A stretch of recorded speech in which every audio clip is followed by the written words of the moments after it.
salat salat daya deui akan bisa salat sabab mungkin di mana-mana geus paeh bakal aya patakonan nu pangheulana ditanya teh ngeunaan salatna salat ai maneh tara-tara teuing atuh lain bener kedua teh terus siap buruhna siap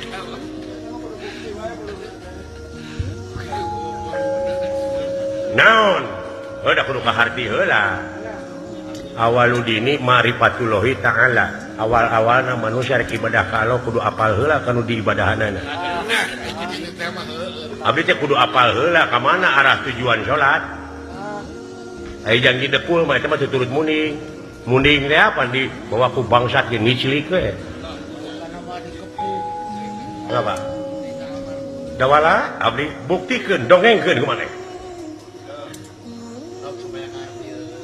ai salat teh tugasna aqimus shalah adegkeun salat lain laksanakeun tapi adegkeun maksudna di mana geus diadegkeun nu jauh bakal dideketkeun nu hese digampangkeun contohna batur mah geus ngadeg-ngadegkeun tower adegkeun tower di mana geus diadegkeun tower aka ti dieu ngomong ka Jakarta teu kudu init mawa mobil cukup ku halau anjir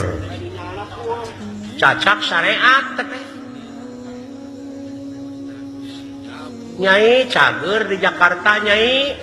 ceuk urang Jakarta cager mah teu jam-jaman kan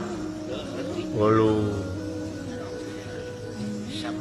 jadi hartina nu jauh dideketkeun nu hese digampangkeun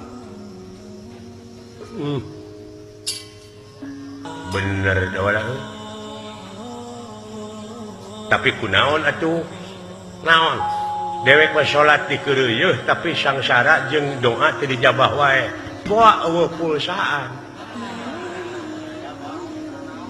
boa meureun tara zakat anjir pulsa teh zakat tara sodako tara nyieun kahadean ka batu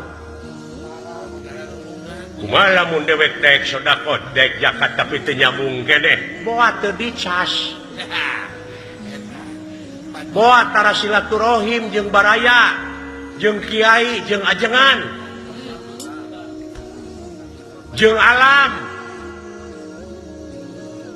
Allah kumaha dewek ayeuna dicas nanyakeun ka ajengan kadeukeutan kiai beureun jeung daek amah tapi teu nyambung keneh boa HP-na digadekeun rumah sah henteu anjeun salat teh digadekeun kana pangabutuh anjir eta nu leuwih berat boa anjeun salat teh lain karena Allah karena aya kahayang ditukeurkeun jeung pangabutuh digadekeun kana urusan dunya